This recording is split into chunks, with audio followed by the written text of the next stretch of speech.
Welcome to Success Science, where we unlock the secrets to achieving your full potential and living a life of health, wealth, and success. Hi, I'm Dinesh. I'm a biotechnologist and an MBA graduate from Melbourne Business School. In today's episode, let's talk about personal financial management. How to manage your personal finances. One key element to success is measurement. Whatever it is, we measure. Be it business profits, car performance, job performance, return on investment, etc. In my experience, wealthy people and successful people always do that. They wake up at 4 or 5 a.m., do a bit of exercise, and then they reflect on their finances. Particularly, they look at their finances from yesterday, what they've spent, if that expenditure was meaningful or not, what they need to change, and how it impacts their overall goals. These days, we tend to indulge in instant gratification and we make some reactive purchases. And with technology penetrating into all our financial transactions, it becomes incredibly difficult to know the impact of those decisions that we make today on our future and how they impact our goals. The challenge I have faced is to understand the impact of today's purchasing decisions on my longer term financial goals. The view of longer term implications on my financial goals has really motivated me to achieve my financial goals. With raising interest rates, inflationary pressures, it has become very important for us to reflect on our finances and constantly adjust our financial position and our financial goals. This would allow us to foresee any financial adversities that we may see. Now, for this, we will need a really good tool. Okay, that's enough of me lecturing. I have designed a solution which works for me. It's an Excel spreadsheet which is pretty basic. There isn't too many formulas in there. The formulas are pretty basic, but it has been doing a fantastic job for me in the last 1-2 years I've been using it. And I hope that this exercise will help you to put all your financial transactions in one place, reflect and manage your financial goals. In the first part of the video, I will show you how I prepare and use this spreadsheet. And then in the second part of the video, I'll actually prepare the spreadsheet from scratch. So that way, if any of the formulas are broken, then you know where to go and how to fix it. Again, nothing to panic. I'm not an Excel guru. The formulas are pretty basic, but trust me, the insights are really, really good and worth it. I would like to automate some parts of the template. In case I've become successful doing that, then I'll post another video separately. You can download the template from the link in the description below and you can follow along as I demonstrate. In order for this approach to be successful, one must follow 3 important steps. Step 1. Enter each transaction carefully into the spreadsheet. Step 2. Reflect on each transaction, preferably with your partner or anyone else who is responsible for financial management in your household. Step 3. Review your goals and adjust them. Have a reality check. Okay, here it is. The most important part that I normally look at is this top row here, row number 1. It has what's being carried forward after all the expenses are subtracted. Row number 2 has income, how much income we are making on a weekly basis. Under weekly expense, I normally have weekly expense. Grocery is an excellent example. So let's type grocery there. Now what I do is I have a budget of how much I'm going to spend on grocery. Normally I have a budget of $200. Then the next weekly expense one might have is fuel, let's say $100. And as you can see, as I'm entering these transactions, everything else is getting updated. Total expense is updated, and then the carry forward is also changed from 1,000 to 700. So now I know, okay, I can't spend more than 700, and I've color coded these. When the cash flow gets below $1,000, then it turns red, so it's easily identifiable. And then if it's below 2,000, then it's amber, yellow, then it turns green. Gym is a classic transaction that happens on a fortnightly basis. Now, one tip is you may not have all your money go on the same week, right? So that's where, let's say we go for another fortnightly expense. Probably someone takes a train. So I'm gonna put travel, and they might recharge on a fortnightly basis for $50. And that happens in the second week. What I tend to do is all my transactions, I organize them chronologically, so it's easier for me to track.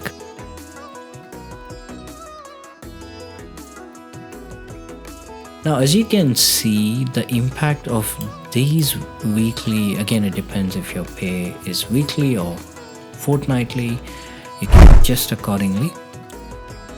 I have put a formula here to auto-populate. Once that first cell gets populated by the pay, everything else get auto-populated, but you might have to adjust it monthly. Now this happens every 4 weeks, these transactions. But phone bill is a classic example. Electricity bill probably can happen on the first week. In the week you have Monday to Friday. If usually the money goes out on a Monday, I tend to put that on the top and for that week, and then Fridays and so on. And for the latest, internet, let's say $30. And then 60 for insurance, health insurance, let's say 100. Car insurance, another 100 if you have a car. On the fourth week, something else for, let's say, $80. I know the way I started is I try to put it for the first week of September. So I start at the start of the month, but let's just ignore that. On the last week, you have another $100 going for some sort of expense. Now, bi-monthly, once every 2 months, so let's not worry about that. Now, okay, you've got 4 weeks worth of data there. Now, how do I replicate this? I just copy this whole chunk and then I paste it here. And once that's done, now you copy this whole chunk, paste it. Now, it's not going to be super accurate, but when you're reflecting on your transactions, you can always adjust it. Now, I'm not going to show for bi-monthly and quarterly and yearly. I essentially do the same thing. If you have your rent go out, also 500 rent, let's assume that someone got a job and they're starting on the first weekend. What I tend to do is every Monday the following week, I have 485 that's getting carried over. I got to copy the rent. So that should give you a good snapshot. Again, I'm just for the sake of the video, I'm keeping everything very simple. I know life is a bit complicated than this. These are all recurring transactions, so it's quite easy to put them and replicate them across all through the spreadsheet. Where it gets challenging is the non-recurring or the miscellaneous transaction. That's where this section comes into play. For the week of Monday, 11th of September, open your account, go through each transaction you have done and start populating them here. Let's say you spent coffee, $4, brekkie, $5, eat out, $50, drink nights, $100. You see your expense going up, your carryover is getting light. So this will tell you the following week, you don't have more than $326 to spend. Again, you might argue that, oh, my pay is coming in on Tuesday for that week. I'm okay to spend more than that. That's totally up to you. But at least you know on the Monday, you cannot swipe your card for anything more than $326. Now that we have all the non-recurring and miscellaneous entertainment transactions entered down here, it's very important that you reflect on the transactions that have occurred for the past week. Let's assume that today is Monday morning, 11th of September. You have to bring in whoever is involved in your finances. It's very, very important because they need to understand the importance. It'll take you 10 minutes. Go through every transaction. Grocery, go through the number of transactions. So what I tend to do is, if I've done grocery shopping 3 times, I would make this equals 100 plus, let's say, another 30 plus another 20. If you haven't spent 200, it's a win-win. That's excellent. So if that's the amount you're budgeted for, so you can turn that into green. It's always best to have someone open the account and read it out for you. For fuel, check how much you've spent. Again, the same deal. If you have done 3 or 4 different transactions, equals plus plus plus. And if it's 100 or over 100, you can update that. Otherwise, just turn it into green. If the gym transaction and travel transactions have all gone ahead, turn them into green. Same goes with the rest of the transactions. You've turned everything into green. Now you know that everything is accounted for. In case you have spent, let's say, $250 on the grocery and your budget was only $200,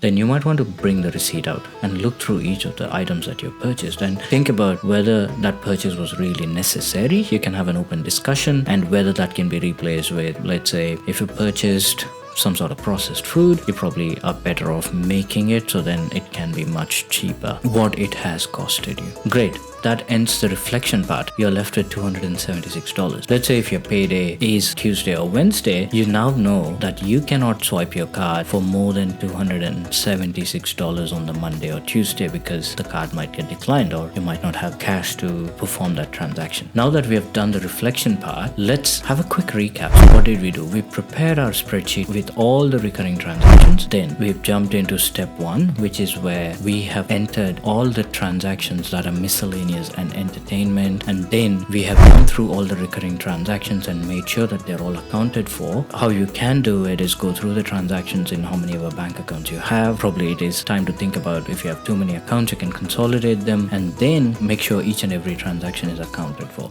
If there is any transaction that's not accounted for, think about whether it is a recurring transaction or whether it's a miscellaneous or a once-off or an entertainment purchase, that you can categorize it accordingly.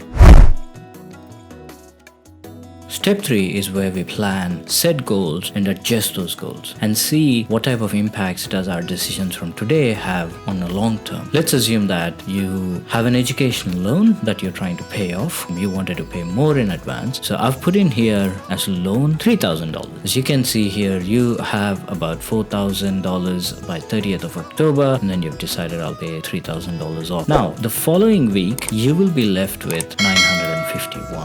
Now, that actually tells you that you must stick to your $200 weekly expense budget. You can't go over. If in case you're wanting to buy an iPhone, and if you want to make that purchase on the 23rd of September, you might want to put that in about $1,800. And as you can see, if you made this purchase on the 23rd of September, your account will go in deficit on the 6th of November if you pay $3,000 as your loan. Then you might have to think. So every week when you come back and reflect and look at it, you would look like, oh, I've made a non-routine purchase of $1,800. Now I don't have money to pay my loan, so I need to readjust my finances. So what I would do is I would change that probably to $1,000, and then okay, so you have some money going around again, and then you probably have to push out your rest of the loan payment to here. That's essentially it. But again, you got to pay close attention to certain things, right? So let's say if a person has purchased an iPhone here on the 25th of September, as you can see, the following Monday and Tuesday they'll be left with $31 in their account. I know they've put $200 aside, but life, you never know what will come your way. If you had a flat tire and the tire is not patchable, then you might have to buy a new tire. That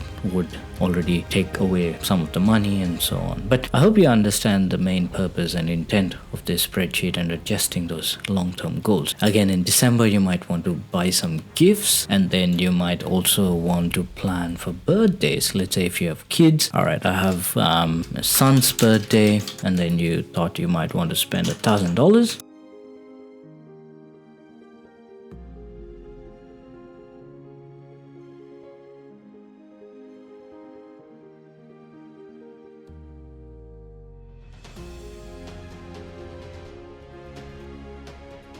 Now, for those who are paying mortgage, I understand this may not be just 500, it's probably a bit more than that. Then obviously your income also is probably a bit higher. I understand that most people have old fixed rate loans are now rolling over. For those, you might want to be prepared. Let's say if your loan is rolling over in April, you might want to put that in now so that you can see how much cash flows you'll be left with. So for example, let's assume that your mortgage is $2,000 and then your pay is probably $1,500 and everything is looking good. And then let's say in January, your mortgage repayment is jumping up to $3,000. So as you can see, there is a bit of impact on your finances and the amount of savings that you have. And then probably, let's say you had a holiday planned here and then you've set a budget of $10,000 there, then because of these negative cash flows here, you will not be able to do that holiday. So you might want to rethink how much you're going to spend on that holiday, probably $6,000. Yep, then you have some contingency money there. All right, that's pretty much it. I hope I've covered most of it. If you have any questions, feel free to drop it in the comments below and I'll aim to answer. Until then, stay healthy, take care.